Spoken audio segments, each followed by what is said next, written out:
I'll arise, I'm going to go to my father, and I'm going to say, Father, I've sinned against heaven and before you. He's got his speech planned. I mean, he's humbled. I'm no longer worthy to be called your son. Make me one like one of your hired servants. I mean, if you just gave me a job, I'd be thrilled out of my mind. Because right now I'm dying of starvation. I mean, I will live in the shack. I will live with the servants. I will be a slave. I don't care. If you just let me. He's planning this speech, hoping his father says yes. Don't know if he will or not. What he's done is really bad.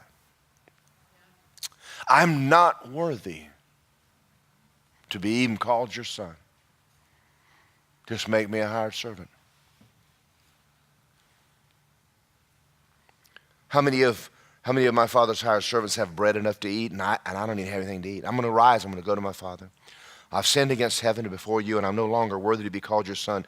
Make me like one of your hired servants. He arose, and he came to his father. And when he was a great way off, his father saw him because he was looking for him.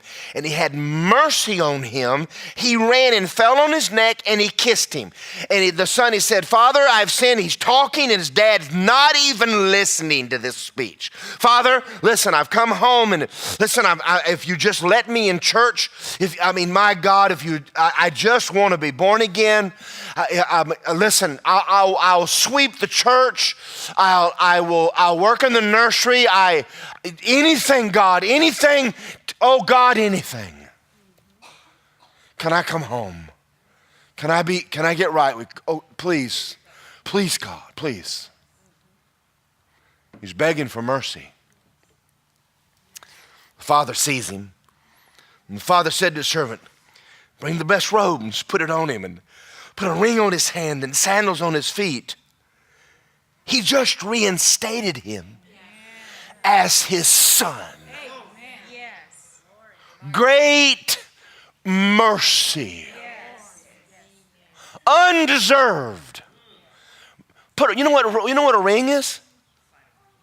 He has the checkbook again. He's got the name. He's got authority. He can run the farm. That's unheard of. When the Jews heard this, they're like, that's unheard of. Well, I'm going to show you something in a minute. The story was not about this guy. Amen. Because this is the story of the hookers and the whores and the pimps and the prostitutes that were coming to Jesus. The story that Jesus is telling was a story about the religious Pharisees that in the eyes of God are worse than the prodigal. That's what the story is about. It's about the second son.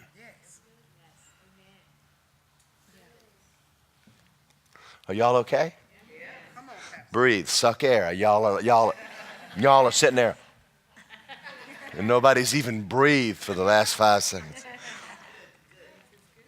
This is so good. I gotta get down. You get the robe and put on it, and you bring the fatted calf and you kill it. We're gonna eat. We're gonna be happy. My son was dead, and he's alive. He's lost, and he began to be merry.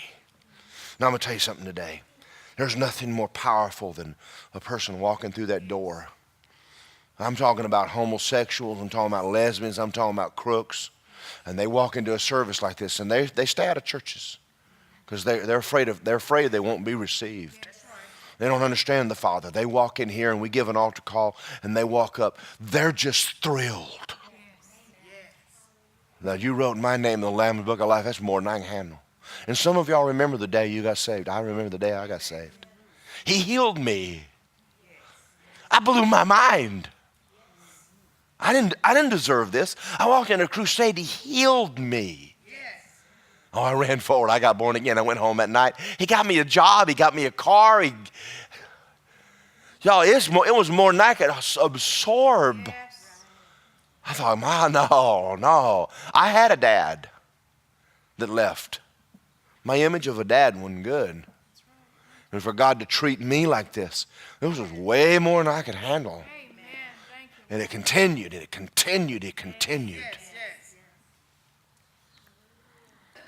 Now the older boy was in the field.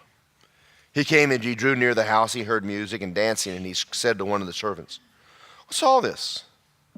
He said, "Well, your brother's coming, and because he's received him safe and sound, your father killed the fatted calf. And he's angry." And he wouldn't go in. And his father came and he pled with him, and he answered and he said, "Father, lo, these many years I've been serving you. I never transgressed your commandment any time. You never gave me a young goat. I can make merry with my friends. And as soon as this son of yours, not my brother, this your boy, who has devoured your livelihood with harlots, killed the fatted calf for him. Son, you're always with me, and all I have is yours. It was right that we should make merry and be glad, for this brother of yours was dead and now alive, was lost and found." And I read all that because I want to walk in love. I want to walk in health. I want to make sure I walk in love. There's a danger, guys. Listen to me. It's dangerous to be a pastor of a church. I've been faithful. I'm faithful. I've never committed adultery. I've never stolen a dime out of this church. I tithe every Sunday. There's a danger in this. There's a danger. Because I've been doing this 25 years. Is it possible that I could actually become worse than a homosexual in the eyes of God? It is. I'm going to make a statement to you, and I want y'all to listen to this, and I say this with grace. The longer you guys have been in this church, the harder it is to help you. Amen. Because you're mean as hell. Yeah. Yeah. I can get a line up here of sinners. I can get them all healed. I get Christians. It'd be almost impossible to get any of you healed. Because you've got this. I've been in this church 25 years. I paid my tithe. And I bought that chair. And that's my by God chair. When I come in on Sunday morning, I expect that chair to be sitting right there where I'm my tithe, my chair. And I worked in that nursery. I had my kids, and I paid my dues. And I'll be danged if I'm going to go back there and somebody else can pay the dues. You're worse than a sinner. Now, I'm telling you, I got this out of the Bible. This is why 85% of Christians are sick. That is the reason. Y'all got quiet. I lost that love. I've lost that loving feeling. Whoa, loving feeling.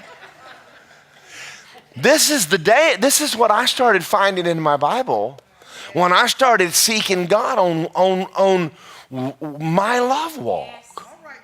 And I'm thinking, I'm good. How many of y'all ever struggle with this? All right, let me ask you a question. When's the last time you got mad? You're the second son. Ain't nobody owes you nothing. God don't owe you nothing. Your mama don't owe you nothing. This church don't owe you nothing. You don't deserve, you still deserve the same hell you deserve the day you got saved. You still deserve to go to hell.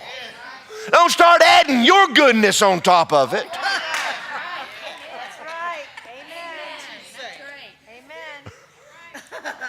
Woo! He's talking about the other boy. Are y'all okay? How many of y'all got some changing? Well, we got some repenting to do today, by God. Woo, Jesus. When I started reading this, I'm like,